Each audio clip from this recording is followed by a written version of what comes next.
সৌজন্যে জামান foundation.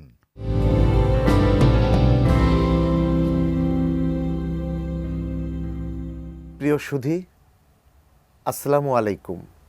ATN নিউজের প্রতিদিনের নিয়মিত বিশেষ আয়োজন শিল্প সাহিত্য ও সেলিব্রিটি শো কবিবাড়ি অনুষ্ঠানে আপনাদের সাদর আমন্ত্রণ। কবিবাড়িতে যেজন আসে গুণীজন, তারাই দেশের অমূল্য মানব ধন। এ কথার গুরুত্বকে অনুধাবন করেই আমাদের এটিএন নিউজ স্টুডিওতে কবিবাড়ি অনুষ্ঠানে আমন্ত্রিত হয়ে উপস্থিত হয়েছেন দেশ বরেণ্য জীবন্ত কিংবদন্তি ছড়াকার আবু সালে। আর অনুষ্ঠানটির নিবেদক জামান ফাউন্ডেশন, আর অনুষ্ঠানটি উপস্থাপনা করছি আমি আসাদ কাজল। প্রিয় দর্শক, চলুন অতিথির সঙ্গে মূল আলোচনায় ফিরে যাই। সালে ভাই, আসসালামু আলাইকুম, কেমন আছেন? আলহামদুলিল্লাহ, আল্লাহর রহমতে সকলের দোয়া একটু পাচ্ছি। সালে ভাই, আপনি 21 এবং বাংলা একাডেমি পুরস্কারপ্রাপ্ত একজন ছড়াকার। আপনার প্রতি প্রশ্ন, বাংলাদেশে ভুল পদক প্রদান এবং পরে তা প্রত্যাহার, এ ধরনের কালচার শিল্প সাহিত্যের জন্য ক্ষতিকর নয় কি? তা ধন্যবাদ। প্রথমে যে আমি 21 পদকপ্রাপ্ত, বাংলা একাডেমি পুরস্কারপ্রাপ্ত 100 প্রায় 12টি দেশি বিদেশি আন্তর্জাতিক পুরস্কার, পদক, স্কেট এগুলো লাভ করেছি। এটা আমাকে খুব বেশি যে অহংকার বৃদ্ধি করেছে তা করেনি। আমাদের এই পুরস্কার করেছে সামাজিক বা রাষ্ট্রিক যে যারা আছেন তারা এটা মনোনীত করেছেন।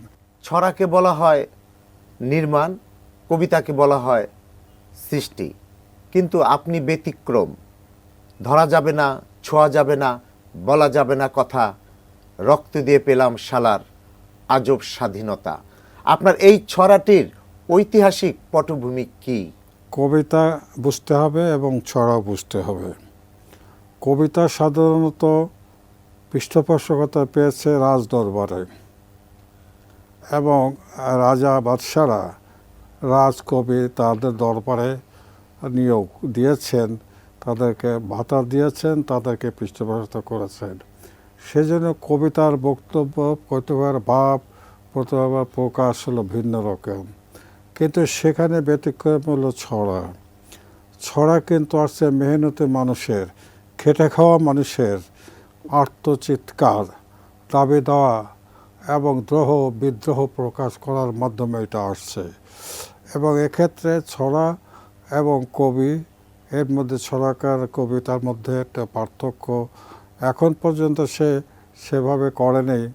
সবাই ছড়াকারকেও কবি বলে, আবার কবিতাকে তো কবি বলে।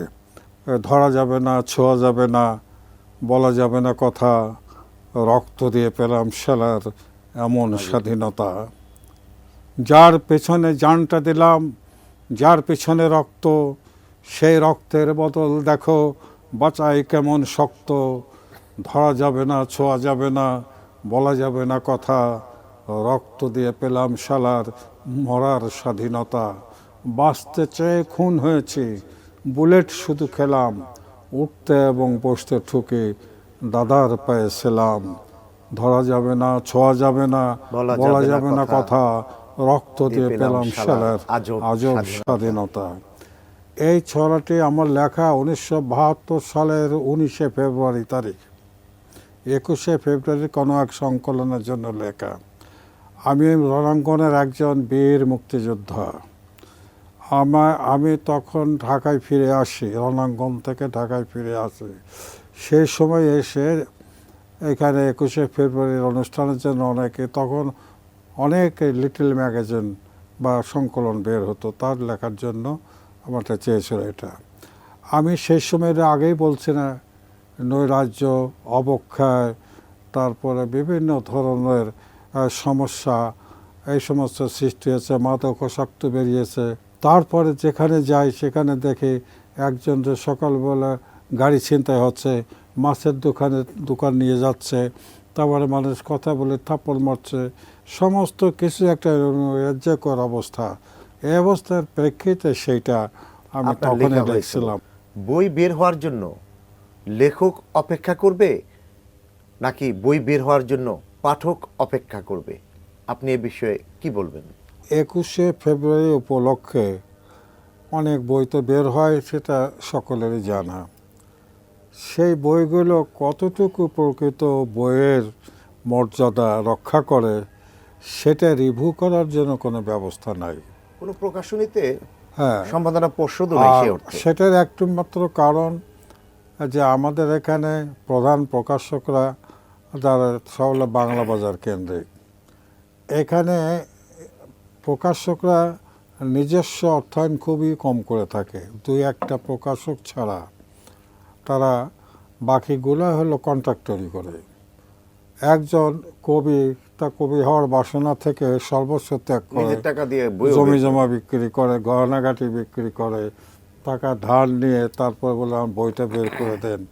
হয়তো বই বের হতে লাগলো 25,000 টাকা, 50,000 নিয়ে তারা হয়তো 40,000 টাকা বলে যে দিয়ে দেন। এর কন্ট্রাক্টরি করে। এই কন্ট্রাক্টরি ব্যবস্থায় থাকার জন্যে আর উন্নত মানের বই হয় না।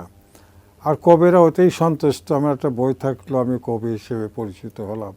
কিন্তু সত্যিকার রূপে সে বইতে কোনো মেসেজ এই যে থাকে সালেহ না, ভাই কোনো কবিতা কিছু নিয়ে থাকে না। কথা বললেন, এখন আপনাকে যদি প্রশ্ন করি, কবিতা অবশ্যই থেকে পাঠক পাঠক কমে দূরে যাচ্ছে। সরে যাচ্ছে নাকি কবিতা থেকে কবি দূরে সরে যাচ্ছে? পাঠক কমে যাচ্ছে। তার একটি মাত্র কারণ হলো যে এখানে উন্নত মানের প্রকৃত যে মানে শিল্প সাহিত্য চর্চার সেক্ষেত্রে সেদিকে হচ্ছে না।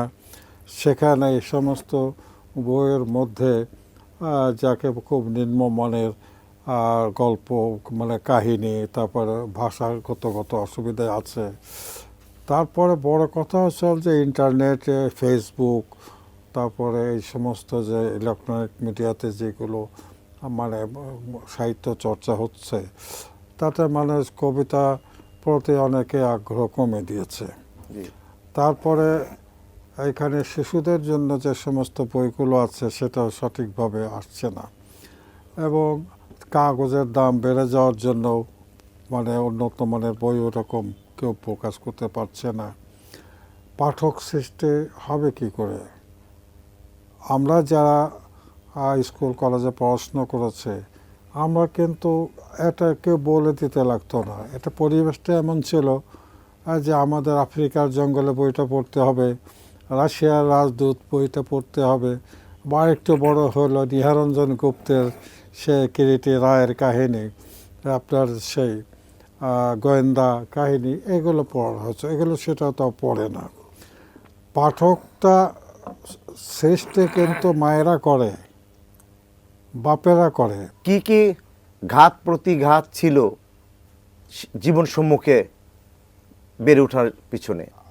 জীবনে ঘাত প্রতিঘাত তো শারীরিকভাবেও হয়েছে, মানসিকভাবে হয়েছে, জি। আর্থিকভাবেও হয়েছে, কর্মস্থলেও হয়েছে, তারপরে রাজনৈতিক ক্ষেত্র হয়েছে, সর্বক্ষেত্রে হয়েছে।